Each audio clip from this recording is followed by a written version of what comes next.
Thanks for coming out, guys. This is like the 6th year that we're doing this. And give yourselves a round of applause.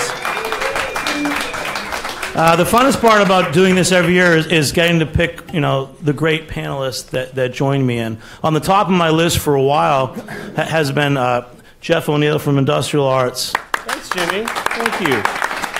And John Segal from Segal Hop Ranch.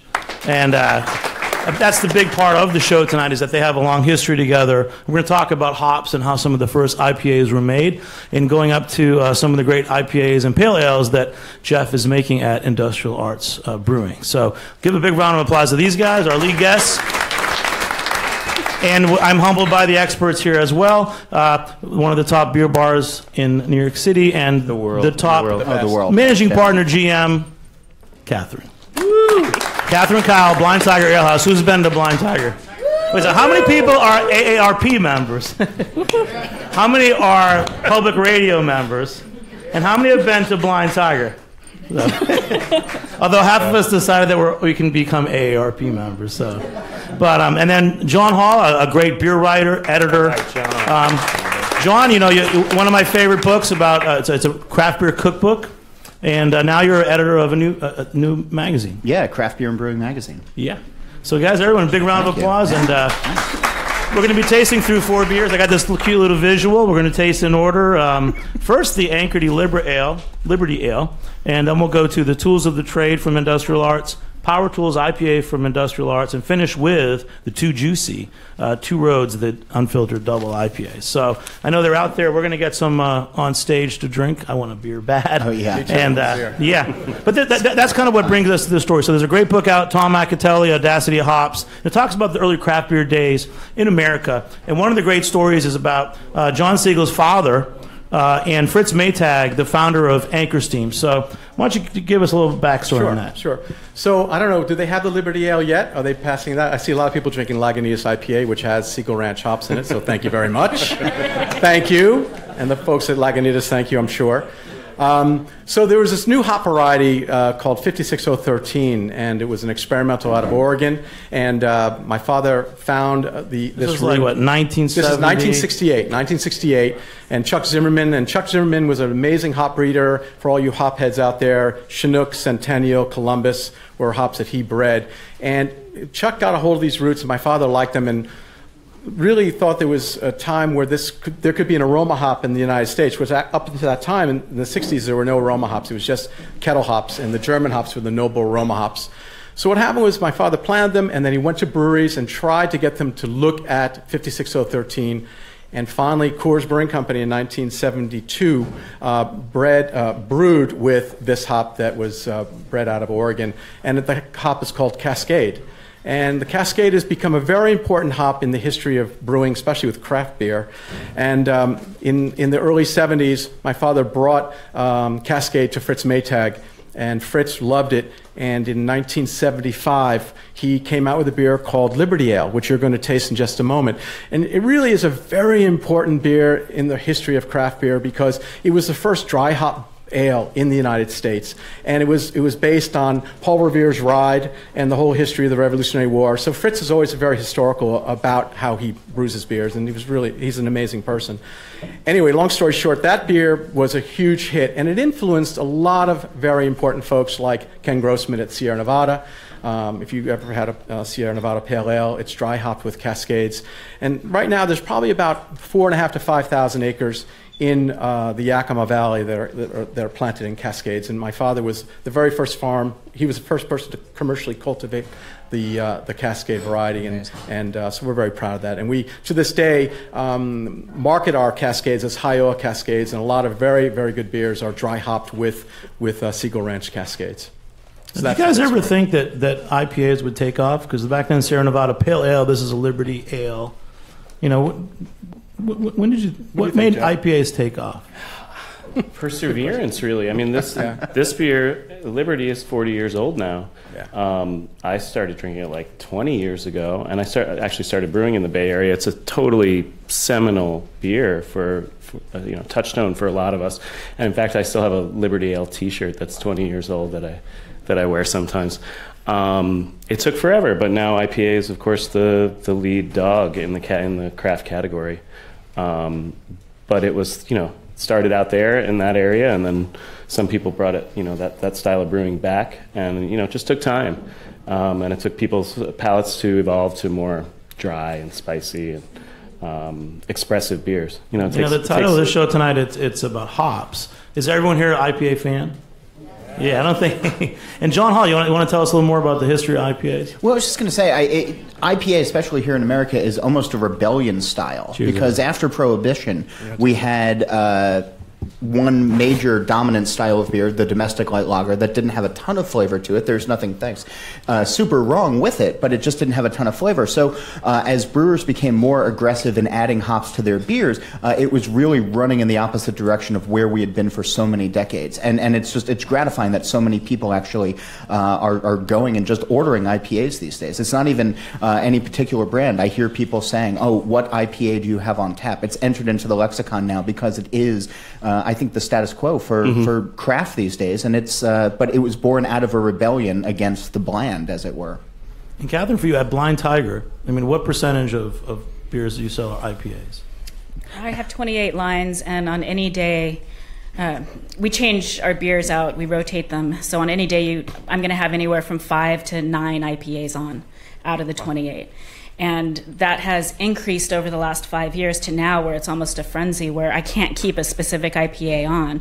Almost no matter what that IPA is, it's going to be one of the faster moving lines. Whereas in the past, I had other lines that would be fast or, maybe close to it. But IPAs have just surpassed everything. I buy more IPAs than I buy anything. And John, what's your relationship with Blind Tiger? You said that you've met a lot of potential clients there. Yeah, it's interesting. This is our 76th year growing hops in Yakima, but I actually grew up in New York. So I go back and forth to the ranch because my grandfather started the farm in Malone, New York, up on the Canadian border in 1940, and he had 100 acres there and 100 acres in Grandview, Washington. So we were an Anheuser-Busch grower for 35 years, and when InBev bought Anheuser-Busch, they changed their whole buying structure, and we were in a situation where we really had to rogue out or take out probably about 300 acres of, or more than 300 acres of our property. And so this is around 2009, 2010. I had to go and really rebuild the ranch. Luckily, the craft beer industry was just starting to really catch a great wave. So I used to call Catherine and Dave and say, hey, who's coming to the Blind Tiger this week? It's Chuck Silva from Green Flash with Mike and Lisa Hinckley from Green Flash. Great, I'll be there. And I would drive down from Westchester County, and I'd show up, and I'd go up to Mike Hinckley, who's a great guy, and I'd say, hey, I'm John Segal, and I'd tell him my story of the farm, and took him to John's Pizza across the street, and now we've been doing business for probably 8 or 9 years with Green Flash, and we're very proud of having our hops in the West Coast IPA and other beers. So the Blind Tiger actually played a very big role in helping us rebuild our farm. So. Thank you. All right. What do you guys think of this? So this is like kind of an old style ale. It's not like a current. How would you describe this? This is more accent on bitterness. This is sort of the first wave of IPA. This was the shock and awe kind of. Yeah, but just remember, this came out in 1975. Okay, so 1975, everyone's drinking, Budweiser, and I wouldn't say Budweiser, just light lagers, just to be politically correct. And then you had imported beers. You had Bass Ale, Guinness Stout, Pilsner or Quell. Those were really the brands, and that was really the business. It was light lagers, light beer, and the imports. And when Fritz Maytag came out with this product, this blew people's minds. This is a huge beer back in '75, massive. So, for a long time. A long time. Yeah. If you're old enough to have drunk it then, you're probably in the AARP. But and if you wonder why, when we picked the beers for the show, the first thing, of course, was to have some of Jeff's new beers from Industrial Arts. I would get the next beer too. So the next one, Tools of the Trade. Load yourselves up. You might want to have 2 or 3, so you don't have to keep getting up. But Anchor Steam, there is that story with John's father and Fritz Maytag. So we tried hard to get this beer, and it actually is out in the city now in cans. I think it's delicious, and I think it has a really nice malt bill. It has a great first palate flavor, and then has a very long finish. I think it's still delicious. Mm-hmm. Absolutely. Still delicious. All Cascade. Jeff, as a brewer, for you, tell us about how you first met, John, and how you interact with other hop farmers. And well, John called on me at about that same time he mentioned earlier. I used to run the Ithaca Beer Company upstate, and Scott Vaccaro from Captain Lawrence sent him my way. Did you just show up? Maybe you pretended you were bringing your kid on a college trip or something? You were very nice to me. You were very nice. Yeah, actually, you're right. We showed one of my sons to college. You're right. I forgot about that. Yeah, and then and he was very nice. And, of course, I had Flower Power, which Jeff is the recipe. You didn't know that. That's one of his beers. Great beer. Which I think is one of the best beers ever brewed, honestly. So well, that's built on top of the history of this one. So Right. that's kind of the story, is that we're all in it together, and it didn't just take time, but it took brewers doubling down and making beers that they made no money off of because they wanted to drink those beers.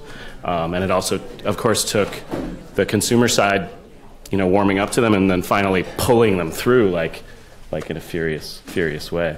Absolutely. And the advantage that we have now is that everybody is so in tune with IPAs that they sell when they're fresh, and they're much more expressive and vibrant when they're younger.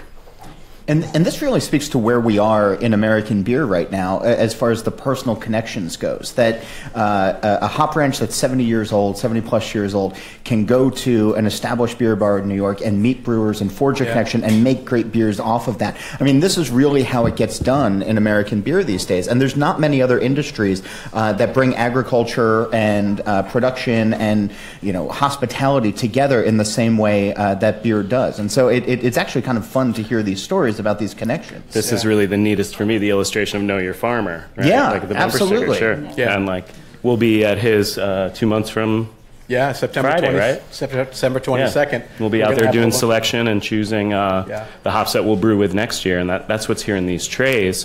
And I think there are some out there somewhere. It's hard to see. You guys, why don't you guys show everybody how to you can bring out how to handle these hops and bring out some of the essence and flavors and stuff. So everybody knows that hops are part of the cannabis family, right? You guys all you should have some. Pass them around. Pass that down to John, Jeff. Yes, they are. Did you know that? Second beer, just on the aroma. Not that I know what marijuana tastes like, but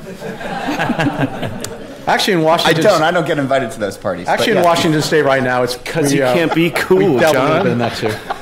So are there? Do you have hops at your tables or near you? Yeah. Supposedly they're passing them around. So these are. You have Chinook or Cascade? I have Chinook. Okay, yeah. You have Cascade? I have Cascade here. Yeah. What? I'm not sure what they're getting. What variety did they get? They get both? They're probably both. I don't know if they put we'll have to ask. markers on them. But you'll be able to see. Show them how to smell and Sure. handle them. So regardless of which you have. Yeah, you do it, Jack. Go ahead. Well, I know for sure the Chinooks are a longer cone. Yeah. Maybe some of them are up to the length of your pinky finger. Cascades are a little tighter and they're way more bright green. Right. And you'll see the Chinooks are just longer, more substantial. And Cascade, you want me to hold the bowl? Yeah, you hold that.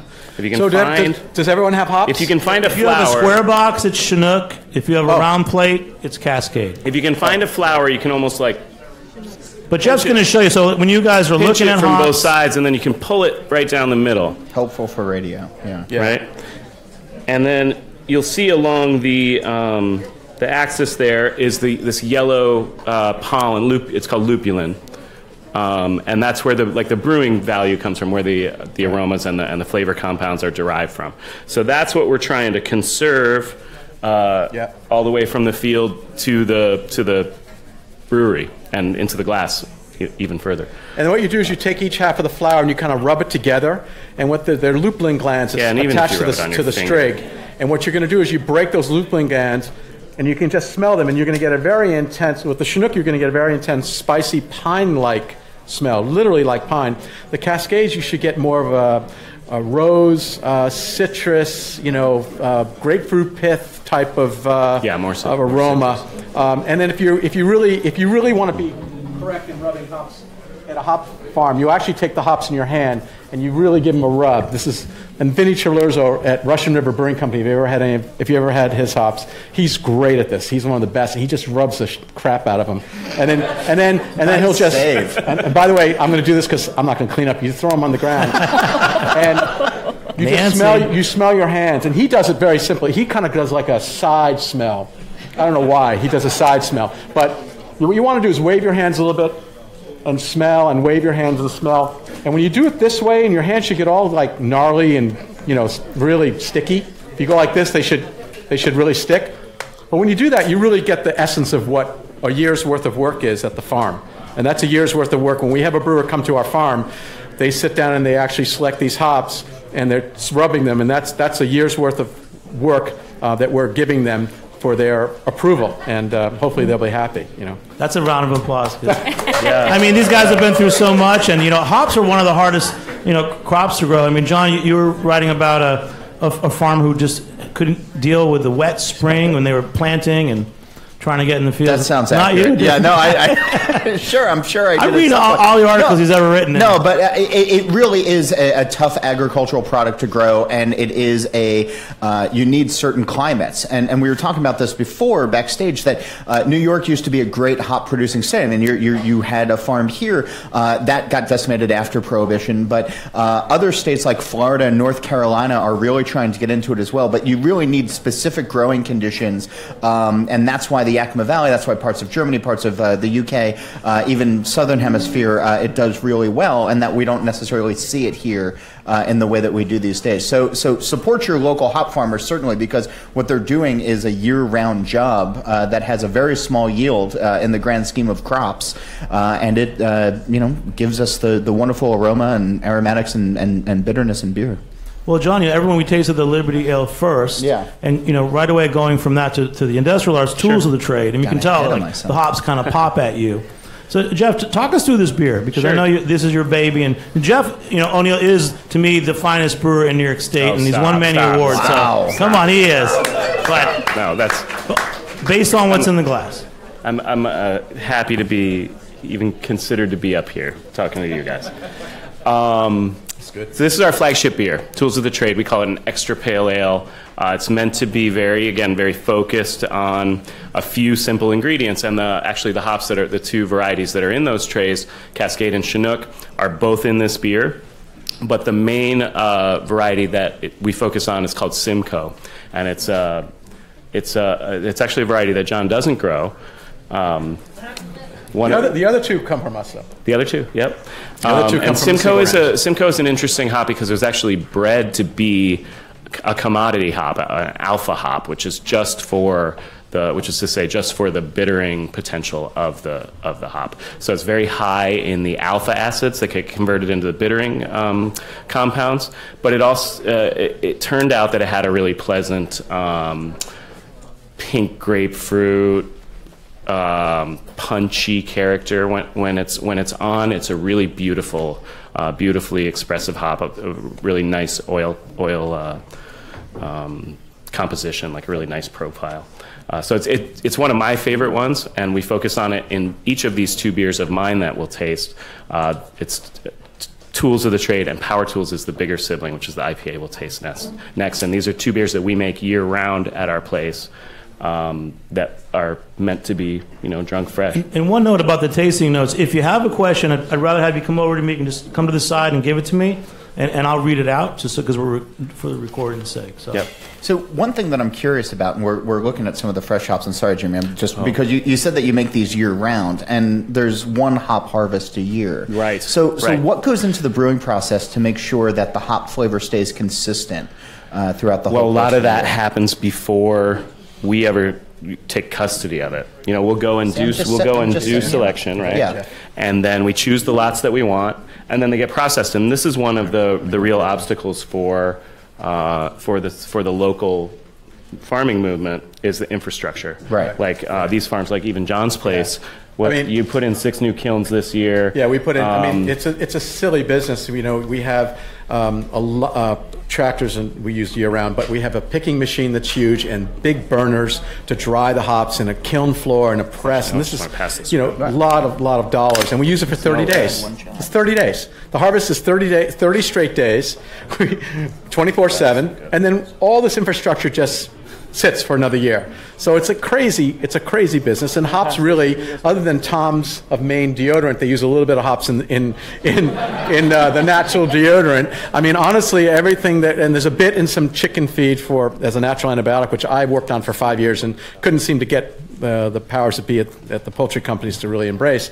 It's really just for brewing beer. So it's just a crazy business to get into today. Again, we've been at it since 1940, so we know what to expect as far as the costs of doing business and dealing with growing hops.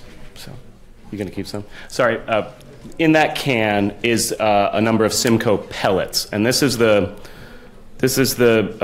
general way that a small brewer uses the final product.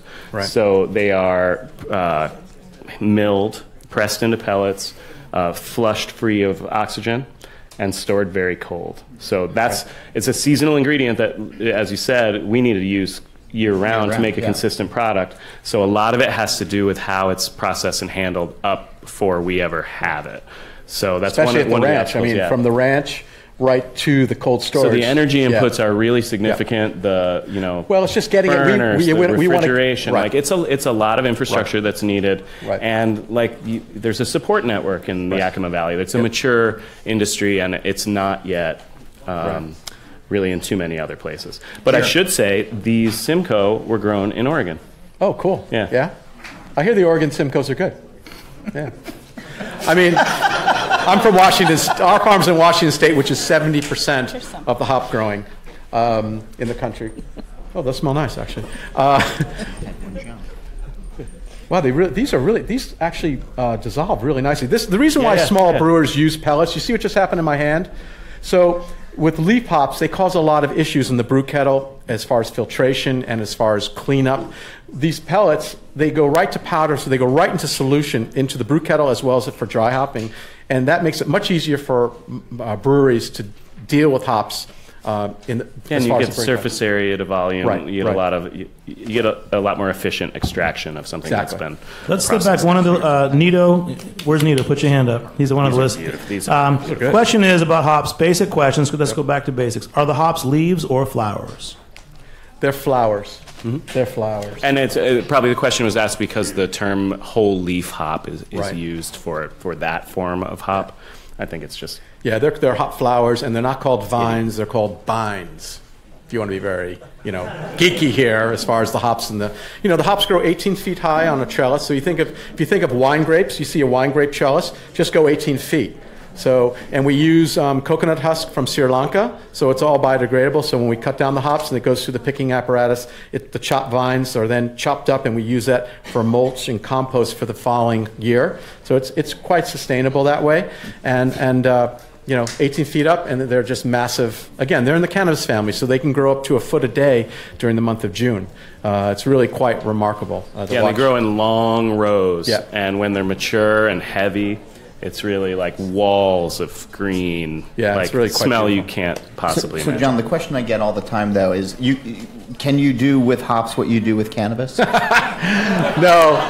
I wish. Because hops are around $10 a pound. So if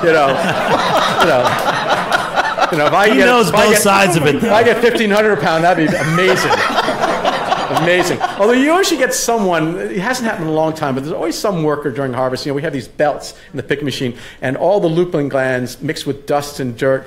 We have to peel them off the belts because they get heavy, and it comes off and looks just like hashish. I mean, it's perfect. And I usually put like a 5 or 6 pound block, and I'm just walking out picking, and some guy goes, "Dude, what is that?" I go, "Here," and I throw it to him. And of course, that guy never comes back to work the next day. You could make a fortune, ridiculous headache. Very bad. Just Scamming high school kids. I wish there was THC in hops. It would be a beautiful thing. Beautiful thing. One thing, the first time I ever went to a hop farm, I took the hop in hand and I put it in my mouth, and I choked.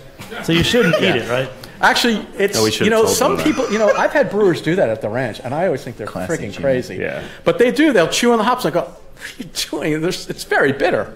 It's very bitter." So it's there to bitter and create wonderful aromas and bitterness in beer. So we have some great questions from the audience, so we'll get this to stir the pot. So great question here. Have you ever named a beer that got shot down by your colleagues? What was it? I guess that's for Jeff. Yeah. A lot of these questions are for Jeff. Oh, good. Shot down by my colleague. Shot down. Tools of the trade. The next one, the third beer, it's power tools. Oh, yeah, let me try that. So power tools. I can't think of one that I was so attached to that stuck in my memory. No. Let's tell us all the names of your beers now. You have such great names. Well, our naming convention is based around industrial arts and shops and tools and technology. So Tools of the Trade, of course, is the flagship. Power Tools is the sibling. We have a rotating IPA series that's called State of the Art, and that changes with each iteration. We have we've made a beer called Wrench. We have our pills is called Metric Pills. We're about to do a new IPA called Ratchet. So what Can you I got that one passed. I got that one metric passed. in the U.S.? Can you serve metric in the U.S.? Is that? You can't. Okay. You can't. That was a joke. Yeah, it costs more for the guy to Yeah. turn the wrench. Jeff, what got you? You named it Industrial Arts. Why? What's It has a lot to do with our origins? site. Like, our site is a really cool 200-year-old brick factory complex in Rockland County, just north of the Tappan Zee Bridge on the other side. So of the Hudson Garnerville, right? River. Garnersville. Garnerville, yep, in West Haverstraw. And I was inspired by the site to come up with the name, and it's easier to understand when you see the place. But we spent a lot of time really lovingly renovating an old warehouse, and it's worth seeing. I'd love to see you all up there. It's a very cool spot. You should yeah, definitely absolutely. come. It's a really cool spot. Who's been there? Anyone been there? Oh, it's a great gotta go. spot. A couple Really. have. Don't That's miss. great. Thank you. John, as you travel a lot, what's the best place to drink beer in the United States? That's another good question. Wow, that is a ridiculous question. Blind Tiger is Yeah, Blind Tiger. actually in New York. Blind Tiger is my favorite beer bar, no doubt. All beer is good in summer better, and anywhere I am at, it's a great day. So as far as drinking beer, it's all good. What about you, Catherine? Were you not? Have you been to other cities where you have a favorite beer bar? Not to compete with you. Yeah, no. I want to talk about some good beer bars here. I think some good beer bars here, like Jimmy's 43, for instance. Oh, that's right. Sorry, Jimmy. Just for instance. I have 2 Industrial Arts on tap right now. Metric All right. Pills Thank you, man. and one of the fancy state-of-the-art IPAs. All right. I love a new place that's opened up uptown called As Is. Is there? Yeah. Yep. Yeah. No, I mean, one of the things that I love that's happened recently in beer is that there's just been an explosion of great places to go and drink beer. And maybe it's, some of these cool beer bars that are opening up all over. Maybe it's some of these new breweries that are opening up that have fantastic tasting rooms like Industrial Arts. I mean, there's so many great places to drink beer. The bar is really high. I mean, the Yeah. bar is really Yeah. high. Like, And John Holl, when you Marginal wrote place American doesn't make Craft Beer Yeah. Cookbook, which is great. Thank you. What are some places around the country where you found you like to go, where the food was good? Where the food is good, where the beer is good. I mean, there's so many great places these days where there's no excuse not to have good beer on tap. I was just in Fort Collins, Colorado last week at a great bar called Tap and Handle. And Fort Collins has like 20 breweries inside of it right now. And it brings all of those local breweries and a lot of Colorado breweries together as well in one spot as well. So drinking local, there's no excuse not to. No matter where you are, Yeah. you should be asking your bartender or your bar owner for local beer, because there's no excuse not to have that on tap these days. That's All right. Power Tools. here. Yeah. So let's get more into flavor. Yeah. This is a good question. When it comes to IPAs, why are some so bitter and harsh and others aren't? Sure. Great question. That was a great question. And that Great ties question. in. Mike K. Who's Mike K? Mike K. I left that. in the back. So that ties in to a lot of our philosophy at Industrial Arts. We do a lot of late hopping. So traditionally, you would use hops. People think of hops as imparting bitterness into beer, and that happens over the course of a boil. And the longer you boil, the more you can extract, the more value of the bittering you can extract.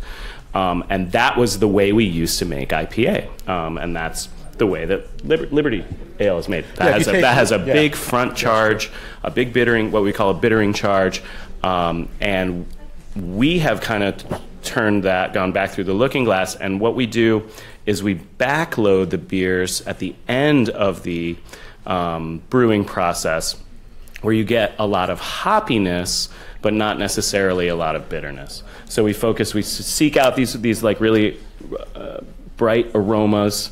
Try to find a few varieties that are complementary to each other and combine them. We use them at lower temperatures, and we volatilize less of the essential sort of components of it, and we retain a lot of the different elements or the less traditional elements, and are able to showcase some of the these newer varieties like Simcoe or Mosaic or Citra have really distinct properties that they were really like bred to present to the process. Yeah. So, long story short, boil hops for a long time, extract bitterness. Don't boil them for a long time. Get a different. And can we let's categorize some IPAs, because I know like a Green Flash or Lagunitas, sure. Alpine have examples of a West Coast IPA. You know, what are some other categories and examples, and maybe a little background secrets into why the beers taste so different? Well, there's almost 6,000 breweries now in the U.S., and which means there's 6,000 distinct ways of doing this, right? So you give any brewer a recipe, the beer won't be the same. There will be something different about their process, something different about some part of their system, some tank geometry, the water chemistry. It can be so many things.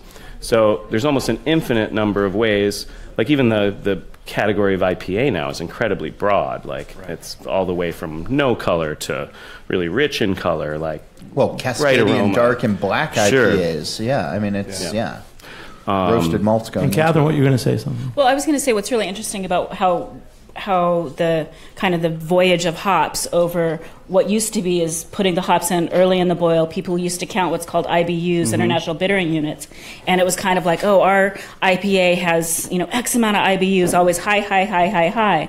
But now what's happened is the complete opposite. So much so that someone has come out with an IPA with 0 IBUs. Really? Mm-hmm. Do you know who that is? Who did that gimmick? Who is that? I think that was Grimm. Wow. But it just shows how the palate has been changing. And there's been one with 1,000. And there's been one with 1,000. So it's very, Yeah. you can get so many different kinds of IPAs, palates, what the popularity is, what brewers are interested in doing. All of that affect what's available in the market and how brewing changes and tastes change. Mm-hmm. I mean, if you go back to the Liberty Ale, if you actually go back and taste the Liberty Ale right now and then taste Jeff's beer, I think you're going to see today's cutting edge. And this is really cutting edge. Jeff is being very modest here. What he's doing at his brewery as far as late hopping post-boil at lower temperatures to bring out different nuances within hops is really quite cutting edge. So if you taste the Liberty Ale again and you go back to Jeff's beer, you're going to see a real difference as far as style. And there's nothing wrong with. I love Liberty Ale. I like getting punched in the face. But there's also really nice about the drinkability of Jeff's beer. And I think that's really important that if you taste both, you'll see immediately what I'm talking about. And I think we answered this question. It says, if I'm a beginning beer drinker, what hoppy beer should I start with? I think Jeff O'Neill's beer. Industrial Arts, yeah, for sure. But if we were asked that question, I would think, you think Tools of the Trade is kind of like your entry beer? Sure. That's the one we think of as our democratic beer. And, the thing is, I get this question a lot, though, of people saying, oh, I don't like IPAs, they're too bitter. And you have to really think about it, not necessarily in bitter, but the flavors that it imparts. So think about beer as food. So think about, does the hop varietal give off a grapefruit or a pine or a pineapple or a mango? I mean, there's hop varietals that are out there that taste like blueberries and strawberries and beyond. Think about those flavors before you actually start thinking about the bitterness. And it can really change your perception very, very quickly as to what an IPA can be. Because you stop thinking about bitterness and you start thinking about everyday food flavors that we encounter all the time. That's true. And then for John here, has science come into growing hops? Artificial or new ways to grow it? I mean, I know that science has mastered breeding. But yeah, I mean, breeding-wise, there's a couple of folks out there that are just really genius as far as breeding hops and coming up with these. Does anyone know who Mendel was, the early monk from science in high school? Okay, we can start with that. If you know Mendel. No, but there are a couple of folks that are really breeding some amazing new hops that are exciting and create new flavors. And I think people are always looking for new experiences in beer, and that's very good for the beer business. If you're out there and want to try new products, that's great. That's what it's all about. And the hop business is also, I think, progressing and coming up with new varieties all the time, which with new flavors, and I think that's a great thing. So science does play a part. Breeding definitely plays a big part. And then for Catherine and everyone else, this is a good question about the ideal temperature to drink beer. What is the ideal temperature to drink beer at? Is there such a thing as too cold, or is it too hot, you know? Or they'll kill the flavors if it's too cold. That was a good question. Well, I've always asked that question, too, because every style of beer is different. Yeah, it's kind of a ball of wax to get into that. Well, then I would say, do you have the same temperature for all your drafts? I do, and much to the chagrin of some of my regulars who prefer some of their styles much warmer than they come out. But the fact of the matter is, you can have your beer, you can set it out, you can go like this, and it's going to warm order up it sooner. Yeah, it's going to warm up, and they're good with that now. But you have some people who come in, maybe they don't want to take that time, and they wish I was serving it a little warmer. But I'm working with a New York basement, and so there's some practicalities that have to go into it. And I also think a lot of that is personal preference. If the beer warms up, you're gonna get more of the flavor, and it's gonna be more of a, I guess, sensory experience. But some people just simply like beer a little bit colder because it goes down, and it's flavorful enough for them, how it is. And Jeff, at your tasting room in Garnerville, New York, Garnerville, Industrial Arts, what system do you have for your taps? Is one temperature? We have reach-in coolers, direct draw, one temperature per cooler, but we serve them all at about 38 degrees, 40 degrees maybe. And John, you want to talk about? I mean, there was the trend of having the different temperatures for different beers, like a toast or something. Yeah, no, I keep everything next to the radiator at home, so I can't speak to that. Well, that's a beer. There are bars that exist in the U.S. these days where they can have 30 taps and serve each beer at 30 different temperatures, so that by the time it gets to you, it is ready to drink. So, and they get brewer recommendations of, do you want this at 33 degrees? Do you want this at 56 degrees? And they can make that happen all in the same row. And it's pretty remarkable. Temperature is super important when it comes to beer. So. On that note, it makes me think, running a craft beer bar for a long time, we've served beer one way for a long time. But with brewers coming in and having their own tasting rooms, do you feel like that the beer at your tasting room is going to be better than what you can get at a bar? Well, loaded question. That's a loaded question. Wow, Jimmy. I think so. To Jeff, that's a loaded Everybody question. just give them space. They're going to work. It's necessarily fresher, right? Absolutely. Like it's a leg up. It's milk. You should treat beer like milk. So, I mean, it's always going to be the best at the brewery, no doubt. Best at the brewery. No, there's Period. no question. Right? There's no question. We drink a lot of milk at the brewery. The milk analogy is interesting, though, because we are at a point where there's a lot of the New England IPAs that are out there where people line up on Saturday mornings, and these things are not necessarily shelf stable in the same way that Liberty Ale, and the same way that... Some of them have milk in them. Some of them... No joke. Some of them no joke. Cloudy as all get out. And so, yeah, he's not wrong. But whereas you could have 3, 4, 5, 7 months, 8 months, wherever, to drink an IPA before you really start to notice. In some cases, you have about 8 days before the beer changes enough from leaving the brewery to get to you. And that's not an exaggeration. Speaking for our brewery, we're going to serve you beer that's never been warmed up, never been, even in our van, our delivery van. So it's an inherent advantage over beer that's even my own beer. Yeah. And then Jeff, did you talk about that's part of, I think, the tap room phenomena. People are tapping into that freshness thing, and getting more on board with the way brewers think about beer. Beer never tastes better than it does in the cellar. From a tank, it tastes even better than it does at our taps. Every time you transfer it, package it, agitate it, you're starting that process of staling. And Jeff, did you talk about the power tools? You want to say anything else about it? I got a really great text from a peer about this beer the other night, and it said, "Holy guacamole, power tools! It's got everything: pine, dank, some juice, some tropical thing, more dank, malt sweetness. It was like a really super like nice text to get from somebody who I respect. And that's kind of the way I think about it too. And this batch is particularly good. And again, like these cans, we filled them, I think last Thursday. So they're less than a week old. Let's go a little history. So, the Reinheitsgebot in Germany, hops. The good question here, I'm going to paraphrase it. At one point, people made beer with different things, and homebrewers still do. Dandelions and ginger roots and maybe some psychedelic ingredients.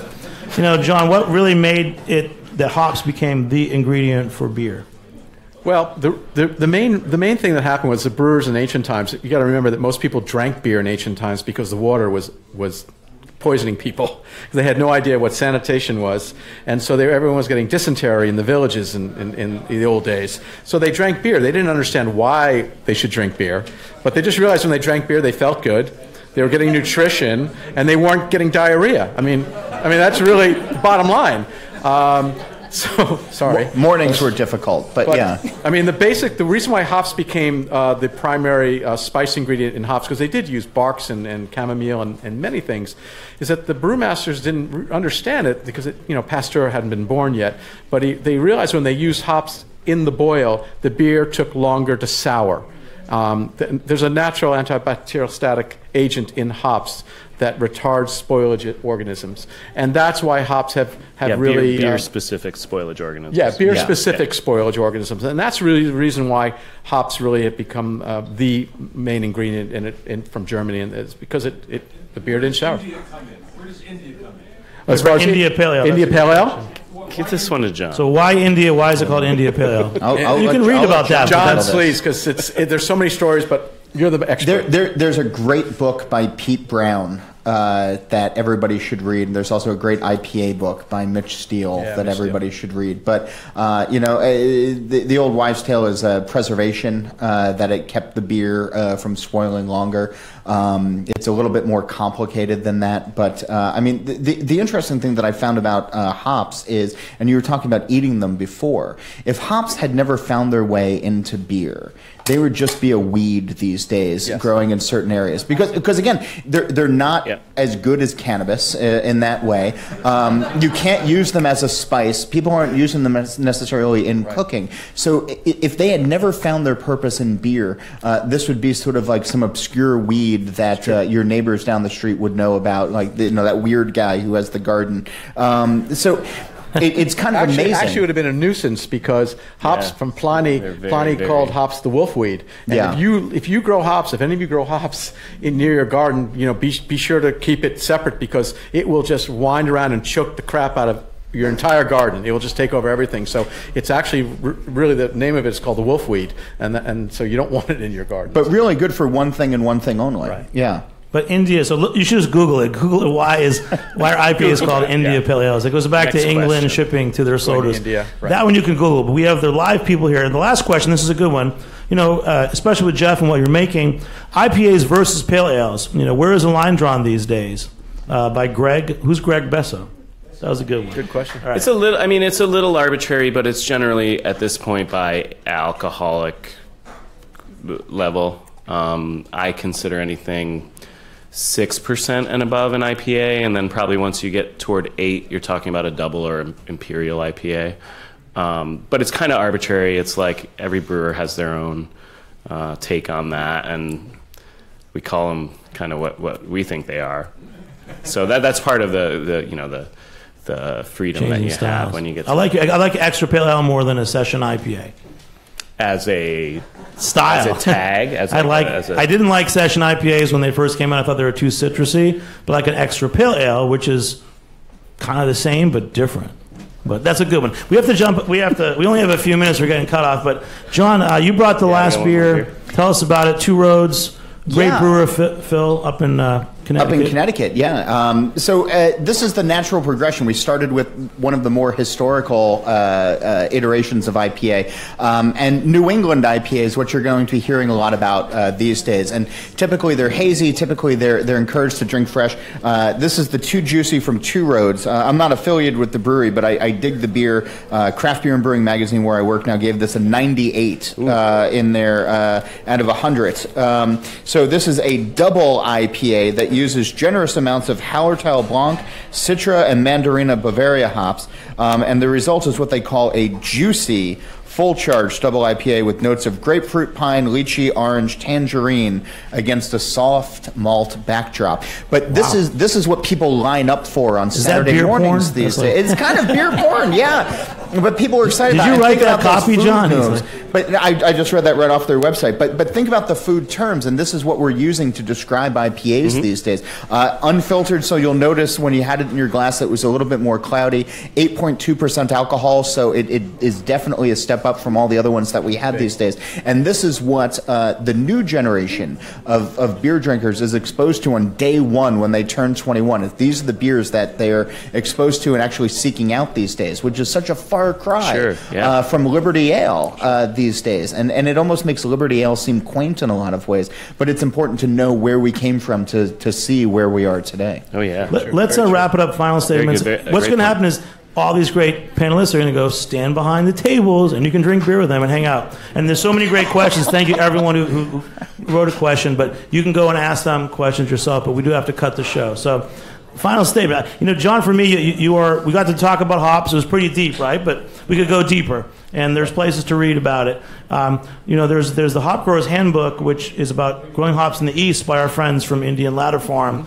Are there any other books or resources that people can learn more about hops? I really think Mitch Steele's book is really the one you should get. I think Mitch Steele's book is a brilliant book. Mitch is a great guy. He was the brewmaster at Stone Brewing Company. He's now with a small brewery in Atlanta. He's just a wonderful guy, and I think his book on the history of the IPA, if you're interested in IPA, it goes over a lot of the history of hops and how it works with IPA. He actually interviewed me as far as the Segal Ranch story, but it's a great book, definitely. Catherine, what's going on at the Blind Tiger after this tonight? Because we're all going there. There's an event going on right now with Civil Society from Florida, Long Island City Brewing, Finback, and Slim Pickens with a cider. Great. So I'll be headed there afterwards. All right. Jeff. Jimmy. You had fun, Jeff? I always have fun. You got him. Look what he's wearing. If you care about the hops, look at this shirt he's wearing. That's a shirt that all people who bought hops from us and they came out to the ranch, they got that shirt last year. So. All right.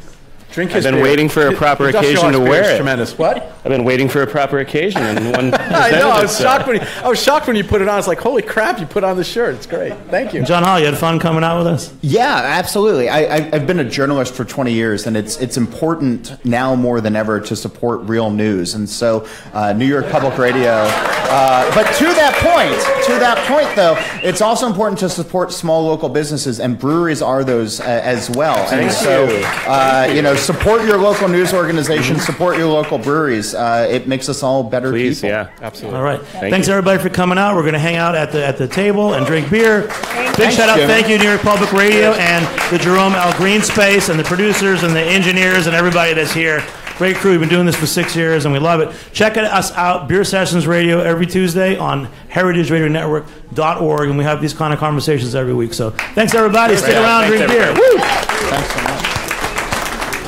Here now, Jeff. If you notice on the can, the Industrial Arts logo is the exact shape of this honeycomb table. And I don't know. We're coming on. Everybody's going to drink.